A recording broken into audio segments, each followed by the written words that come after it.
ভাই আপনার তো চোখ কবুতর ছিল এক সময়, সেই চোখ কবুতর সম্পর্কে যদি আপনি একটু বলতেন। আসলে ভাই, আমার যে চৌকোলকের গল্পটা আসলে একটা হাস্যজনক বা অনেকে বলে কাকতালীয়। আমি তার কাছ থেকে কবুতরটা আমি নিজেকে দাবি করে আর কি একটা কালেক্ট কবুতর করেন আর নিয়েছিলাম, কি। কালেক্ট করা হয়েছিল একটা কবুতর। সে আমাকে একটা বাচ্চা দেয়। বাচ্চা দিলে আমি উড়াইতে উড়াইতে কিছুদিন পরে এখন চোখের কালারটা পাল্টে গেছে, চোখ হলুদ। হলুদ হয়ে গেছে। চোখ হলুদ হয়ে গেছে। আসলে সেটা ওরকম না, আমরা তো একটা কবুতর চাইছি। চাওয়ার পরে আমাদের আর কি একটা বাচ্চা দিছে, কিছু টাকা আমার কাছ থেকে নিছে। নেওয়ার পরে কবুতর যখন আমি নিজে বাড়িতে আইনে কবুতর নিজের মতো মানে অন্য অন্য কবুতর সাথে কবুতর যখন উড়াইছি, যখন ভালো কবুতর উঠছে তখন আমার ভাইয়া আর কি কিছুদিন পরে আমার বাসায় আসছে।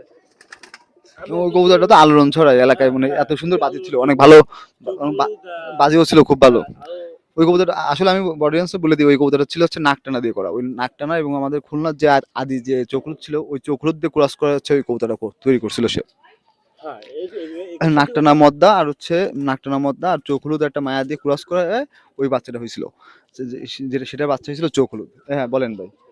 আসলে গল্পটা খুবই একটা ইন্টারেস্টিং বিষয়। ঠিক আছে, আমাকে যে আমি যার কাছ থেকে কবুতরটা নিছি সে আমাকে তার কিন্তু নাম আমি জানি, বলবো না। আমি যার কাছ থেকে কবুতর নিছি সে আমাকে চোখ হলুদ হিসেবে আমাকে দি নাই। আমি সে সেটা আমাকে জানি। দিছে অন্য একটা জাত হিসেবে দিছে। কিন্তু আমি তো যখন নিয়ে আসছি কবুতর, যখন উড়াইছি, সে আমার বাসায়, আমি তখন তখন অতটা ভালো বুঝতাম না, বা ওই বিষয়টা তো গুরুত্ব ছিল না। তারপর আমি বেশ ভালো কিছু বুঝতাম। তারপর আমি আমার ভাই কবুতর হয়তো একদিন ভাই হয়তো শুক্রবারে 9টার দিকে সকালবেলা সে আমার বাসায় আসে। আসলে আমার কবুতর খুবই আসলো, বললো যে ভাই ভাই কি অবস্থা। আমি বললাম যে ভাই আপনি যে কবুতর দিয়েছেন ওই যে কন্যার বাচ্চা আহ, দাঁড়া আছে। পরে আর কি করে বাচ্চা ধরলো। বাচ্চা ধরার পরে ও তো বলছি এই বাচ্চা কি আমার? আমি বলছি, হ্যাঁ ভাই এই বাচ্চাটা আপনি দিছিলেন। সে বলছে তো চোখ হলুদ। আমি বলছি, সে তো কেমনে? সে তো কনফিউজ হয়ে গেছে, সে তো কারণ হচ্ছে কনফিউশন হয়ে গেছে যে আমি আমার বাচ্চাটা চোখ হলুদ। সে তো চোখ হলুদ দিইনি, তা তো সে তো অবাক হবেই। সে তো মানে অবাক হওয়ারই কথা। কারণ সে তো আমাকে চোখ হলুদ দিই নাই, কিন্তু আসলে আসলে এখানে সে চোখ হলুদ হয়ে গেছে।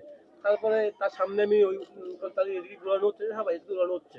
তাহলে আমি ওই হিসেবে ওই কবুতর ধরে আর সাথে একটা কবুতর ধরে আমি আকাশে ছাড়লাম। ছেড়ে ওনার দিয়ে তার সামনেই। ওনার সামনে ছাড়ার পরে সে কবুতর যে আপনার যে বাজির যে টান দেখে, ঠিক আছে, আউরা স্টাইল। ওর যে স্টাইল, ঠিক আছে, তো অবশ্য দেখে তো চোখ ঘুরে গেল যে এত ভালো হয়েছে। এত ভালো হয়েছে না, আমার একটু ভুল করবে, সামান্য একটু ভুল করবে আমি বাচ্চারা। সে মনে হয় নিজেও জানতো না যে অত না ভালো না কবুতর সে এটা সে বাস্তবে। আসলে নিজে জানতো না, হয়তো আমার নিজের চেষ্টার কারণে কবুতর ভালো উঠছে। আসলে সে হচ্ছে ওটা নতুন সেট দিছিল, আমি যে পরে আমার সাথে দাদার কথা হয়েছিল, ওটা হচ্ছে উনি দাদার নতুন সেট দিয়ে দেখতেছিল যে কেমন হয়, কিন্তু ওই বাচ্চাটা তুমি সে ভুল করে তোমারে দিয়ে ফেলায়। হ্যাঁ হ্যাঁ ভুল করবো, হ্যাঁ আসলে হবে তো অনেকগুলো বাচ্চা, যেমন এখানে ওই কবুতরটা তো পরে হারাই গেছিল, ওই কবুতরটা কি পরে হারাই গেছিল। হ্যাঁ কবুতর অবশ্য যখন আমি 8 পাকে আমি প্রায় 8 ঘন্টা 44 মিনিট করে আমি অবশ্য ওই সময় টুর্নামেন্টে বলতে পারি নাই, কিন্তু ওই 8 ঘন্টা 44 মিনিট করে ওই সময় আর কি একদিন আমি মানে উঠতেছি, আমি ঘড়ি ধরে আমি আপনার ঘড়ি ধরে উঠতেছে আকাশে, কিন্তু হঠাৎ করে দেখি ছিঁড়ে পাখি এসে দূর থেকে আসে হঠাৎ করে একটা কবুতর 1 মিনিটের ভিতরে দুটো কবুতর ছাড়ছি,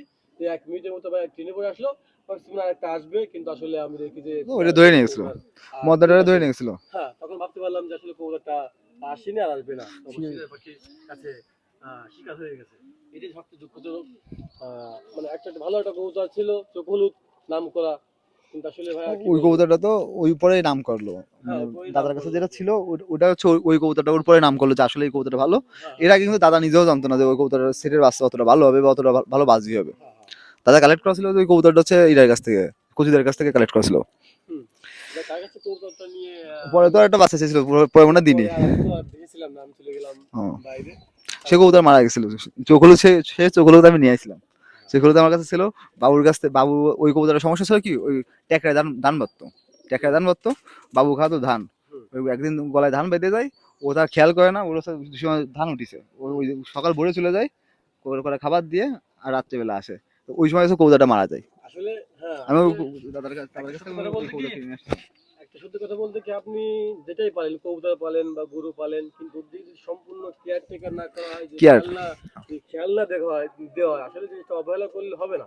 যেমন তুমি ধান খাইছো, ওর গলায় কি বাঁধিছে বা চোখ দিয়ে ওই হয়েছে বা কাশি ওটা হয়েছে, বাবুর কাছ থেকে এরকম। তুমি যদি ফুল ট্রিটমেন্ট না করতে পারো, না দেখে ট্রিটমেন্ট না করতে পারো, আসলে ওই জিনিসটা সম্পূর্ণ তোমার জন্য না। না, বাবুর কাছে বেশ কিছু আমাদের খুলনার ঐতিহ্যবাহী পুরনো কবুতর মারা গেছে, যেগুলো মানে এখন তো মানে নেই, টোটালি নেই। বাবু বেশ কিছু কবুতর মারা ফেলছে। তার মধ্যে আমার একটা ওই কবুতর ছিল, সামান্য একটু আমার একটা অবহেলার কারণে। হ্যাঁ হ্যাঁ, আমার একটা কবুতর ছিল সাই কবুতর, হুম, মারা গেছে। আমার একদিন সকালবেলা ফোন দিয়ে করছে যে, কাকা একটু আসো দি, গেছি বাড়ির সামনে, সাই কবুতরটা লাশ নিয়ে আইছে।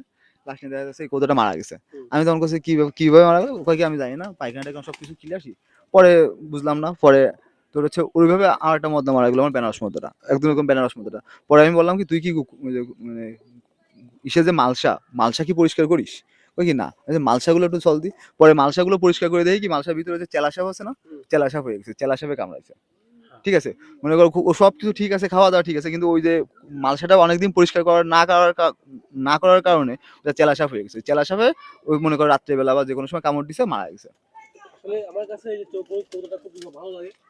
আহ, এটা হচ্ছে সোনাইরিং চোখ হলুদ। এটা তো মনে করো এটা রিসেন্ট, এই কবুতরটা হচ্ছে রিসেন্ট ভাইরাল হয়েছে এবং রিসেন্ট খুব নাম করেছে। ওই একটা উপরে আছে, জোরেটা উপরে আছে, ওই যে উপরে।